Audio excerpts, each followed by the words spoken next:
Bonjour tout le monde, on se retrouve aujourd'hui mercredi 12 janvier 2022 vers 7h30 du matin. Au moment où j'enregistre cette émission, le BTC tourne au niveau des 42 830 $ et on a surtout une Bitcoin dominance qui est légèrement au-dessus des 41%.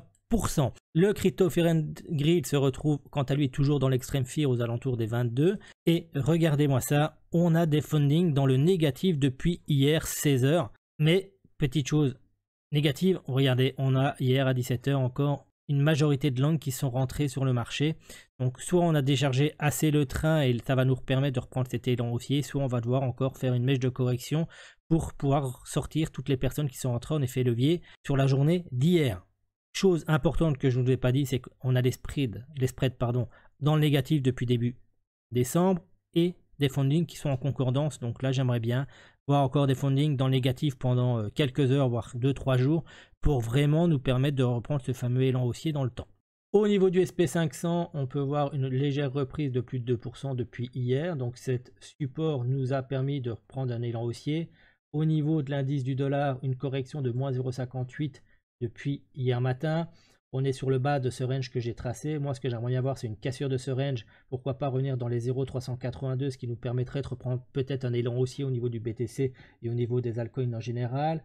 Un indice Nasdaq qui, depuis hier, a repris une tendance haussière de plus de 4,6%. Donc voilà, c'est comme le SP500. Donc aujourd'hui, c'est ce qui pourrait nous permettre aussi de repartir en tendance haussière au niveau du BTC beaucoup plus fortement. Et ce support nous a permis tout simplement de se relancer.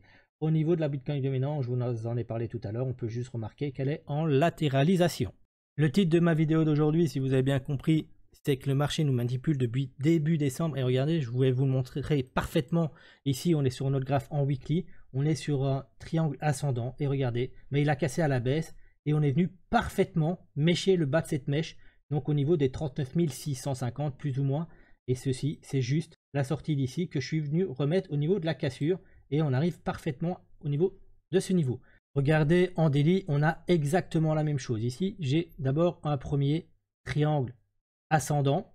On est venu péter à la baisse. On est venu mêcher exactement au même niveau à quelques dollars près. Et après, on a ce triangle descendant qui est devenu ascendant. J'ai un autre exemple au niveau 4 heures, où ici, j'ai un triangle descendant qui devient un triangle ascendant. Donc, c'est comme ça depuis début décembre. Donc, posez-vous la question de savoir si le marché nous manipule ou pas. Et de toute façon, on va avoir un exemple parfait d'ici peu. Maintenant, je suis sur mon graphe en 4 heures au niveau de mon range que j'ai tracé, que je vous ai montré hier. On est sur le haut de ce range et regardez, on a un triangle descendant qui est en train de se former. Donc, est-ce qu'on va le péter à la hausse ou à la baisse? Les prochaines heures risquent d'être déterminantes et nous montrer si le marché continue à nous manipuler ou pas. Donc moi, pour le moment, je pense plutôt vers une accélération haussière par rapport aux données que je vous ai données juste avant. Et on peut également remarquer, toujours en 4 heures, qu'on commence à récupérer des petits volumes acheteurs. Donc c'est quelque chose d'assez intéressant. Et pourquoi j'aimerais y avoir cette cassure haussière et voir ce triangle descendant se transformer à la hausse? C'est qu'on viendrait casser notre range. Et pourquoi pas alors avoir une forte accélération haussière pour venir rechercher tout simplement ce support dans les volumes, donc refaire une accélération de plus ou moins 7% et venir rechercher les 45 695 que je vous ai parlé hier. Voilà moi ce que je privilégie pour le moment par rapport à ce que j'ai remarqué depuis début décembre. Mais attention, on est dans un range, on peut également aussi avoir une correction dans l'autre sens et venir retaper au minimum ce support-ci, donc avec une correction de plus ou moins 2,84%, ou venir rechercher le bas du range avec une correction de plus ou moins 5%.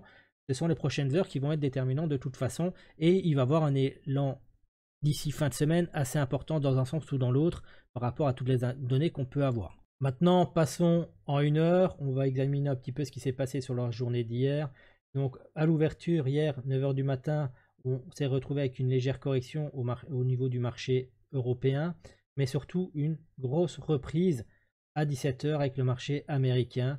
Et cette nuit, pas grand chose au niveau asiatique, donc une latéralisation plutôt au niveau des asiatiques, pour une légère petite correction. Mais surtout, regardez, on a des W qui commencent à se dessiner. Donc, et là, on a encore un petit W qui pourrait se confirmer. Donc, une reprise haussière sur du moyen terme, ou en tout cas sur du très court terme. Donc, pour terminer cette petite journalière, si le marché européen reste plutôt en train de latéraliser ou repartir vers le nord, je pense que le marché américain risque de faire de même, donc on risque d'avoir un beau élan haussier peut-être vers 16-17 heures ce soir, parce que généralement les ailerons haussiers sont plutôt vers 17 heures pour le moment au niveau des marchés américains. Et ben voilà, cette récap est terminée. Je vous dis à toutes et à toutes à demain pour la journalière. Et excellente journée à tous.